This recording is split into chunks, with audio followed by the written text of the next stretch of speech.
দর্শক, আমরা অত্যন্ত দুঃখের সঙ্গে জানাচ্ছি বিএনপি চেয়ারপারসন ও সাবেক প্রধানমন্ত্রী বেগম খালেদা জিয়া আর নেই।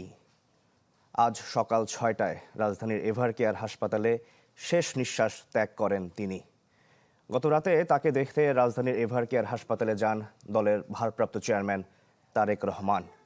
এছাড়াও হাসপাতালে যান বিএনপি মহাসচিব মির্জা ফখরুল ইসলাম আলমগীর। এর আগে হাসপাতালে গিয়েছিলেন খালেদা জিয়ার জ্যেষ্ঠ পুত্রবধূ ডাক্তার জুবাইদা রহমান, বড় বোন সেলিনা ইসলাম, ছোট ভাই শামীম ইস্কান্দার, তারেক রহমানের মেয়ে জাইমা রহমান ও আরাফাত রহমান কোকোর মেয়ে জাহিয়া রহমান।